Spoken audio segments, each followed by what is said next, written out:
Thank you very much, Dame Angela, and it's a pleasure to serve under your chairmanship. And can I begin by congratulating my honourable friend from Chester for securing this very important debate. I know, having spoken in other debates recently with him, just how passionate he is about UK agriculture and food production, and I thought he conveyed that very well, and as indeed his understanding of the sector in his opening speech. And can I just say, it's also a real pleasure to follow the honourable member from Wirral West, who I thought very eloquently emphasised how much the cost of inputs has increased and the way that this is having a differing impact across different sectors of the agricultural industry.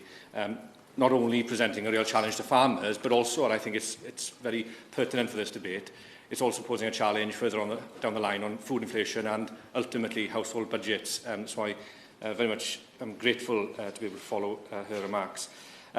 I think the debate today is very timely because perhaps across the UK we have over the decades perhaps become a little bit complacent when it comes to our food security and the matter of self-sufficiency. We've heard already this morning other members set out how the UK's self-sufficiency has declined, and I think it's worth repeating that at the moment UK agriculture produces some 60% of domestic food by value, and some 45% of which is actually exported. And we import some 46% of the food that we actually consume. Now, this compares very unfavourably to the situation back in 1984, when we were 78% self-sufficient. And I know the Honourable Member from Wirral West detailed how that percentage of self-sufficiency has declined over the ensuing decades.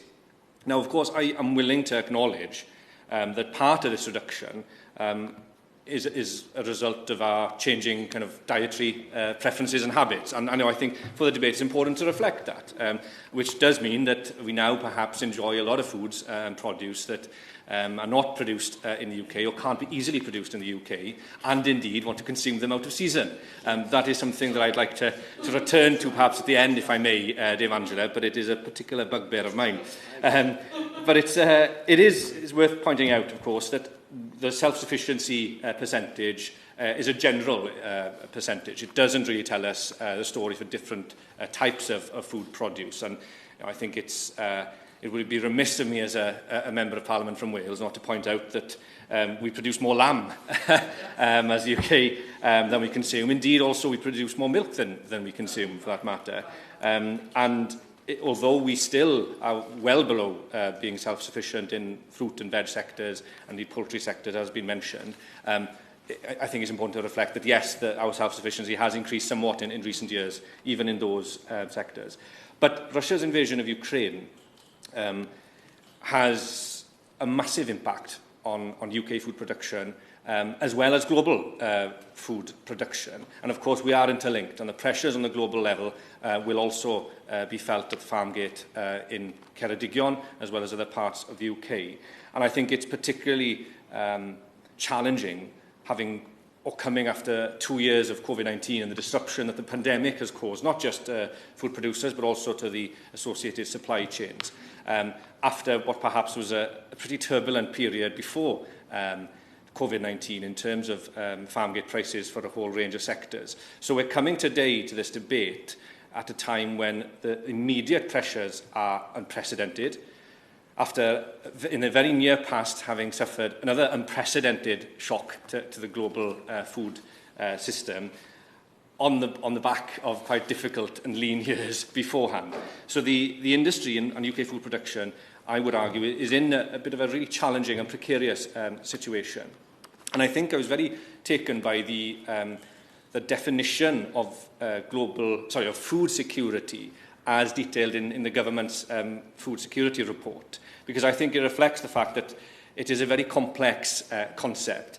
And if I may quote, it encompasses the state of global agriculture and markets on which the UK is reliant, the sources of raw materials and foodstuffs in the UK and abroad, the manufacturing, wholesale and retail industries that ultimately bring food to shelves and plates, and their complex supply chains of inputs and logistics, and the systems of inspection that allow consumers to be confident their food is safe, authentic and of a high standard. I won't be touching on all of those aspects, although I do think it's important to note them, other than to say that I think the shock that we're having now with some of the prices, particularly to farm inputs, risks destabilising many of the other dimensions that encompasses food security. Of course, the most pressing issue, of course, is the matter of input prices and the significant increases to the price of raw materials. We've already heard, Dame Angela, how the war in Ukraine has had a massive impact in this regard, and it's reflected in the statistics that we have for the Agricultural Price Index, which has showed that in the 12 months to April 2022, the price for agricultural imports increased by 28.4%. And then a further index, or assessment rather, by the independent consultants Andersons, suggested that the most recent inflation estimate for agriculture is at 25.3%. We've recently had a debate in this very room on some of these challenges, but I think it's worth repeating that, of course, general inflation at the moment, at least, runs slightly below that of agricultural inflation. And so, agflation is a particularly acute problem at the moment, and I'm sure that other members will share my concern that not only does this having an immense pressure on our farmers, it also might well feed in down the line to further food inflation and the pressures that will bring then on household budgets down the line.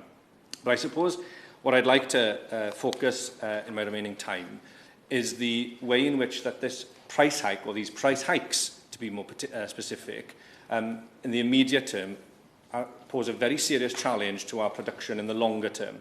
And my fear, having spoken to many farmers in Ceredigion, that the true impact of Russia's invasion of Ukraine as regards the UK agricultural industry will not be truly felt until perhaps next year. A lot of it obviously has to do, and it's been mentioned this morning, farmers are having to plan at the moment. They're having to plan their future feed and input fertilisers, which I'll come on to in a moment, many of which are on onward prices. Farmers are having to make very difficult decisions that will impact on their productive capacity in the forthcoming years.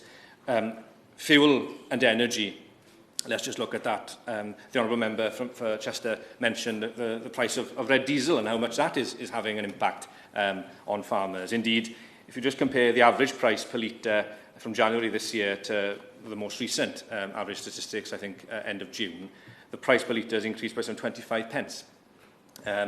Now, we know that Russia is a major supplier of oil and gas to the European market, which has seen, I think, almost a fourfold increase since the invasion, and in turn, the impact that is having on, yes, fuel costs, but more specifically fertilisers. And I know honourable members were here in a previous debate in this chamber, Dame Angela, in which we discussed the real challenges that increased fertiliser costs are having on farmers. I won't repeat myself, other than to note that the cost increase of fertilisers is forcing farmers to make very, very difficult decisions about their business models and their business practices. I do acknowledge that the impact might be felt quite differently in different sectors of the agricultural industry. I think it might be different for certain arable farmers, and it might be for livestock farmers. And I think it's also worth pointing out that at least at the outset of the invasion, many arable farmers may well have been covered in terms of their fertiliser requirements for this year, and might not have had to expose themselves to the price hikes that we saw thereafter. But of course, as I mentioned earlier, farmers have to plan ahead. And many farmers, even in the arable sector, I know, are looking ahead and thinking, right, do we need to carry over some of our fertiliser for this year, and therefore use less in this current season, so that we can buffer ourselves a little bit at least for what promises to be very expensive prices next year. But for other sectors, livestock in particular and beef, I know it is a real headache. And I have had many farmers tell me how the fertiliser bill has increased from some £200 per tonne before VAT to average £700 per tonne before VAT. And of course, if you add VAT on top of it, it's quite an eye-watering sum. And I think the tragedy of the situation, of course, is these price hikes, again, have come after the turbulent period of COVID-19 and a decade of rather difficult times in the agricultural sector as far as farm gate prices go. And so, yes, although prices have increased for some of the produce in the last few months. I think it's fair to say that the dairy prices have gone up quite significantly. Indeed, the lamb price is holding up very well, I'm told, as well as the beef. But of course, certain farmers won't have that reserve back to really shoulder and absorb a lot of these costs in the long term.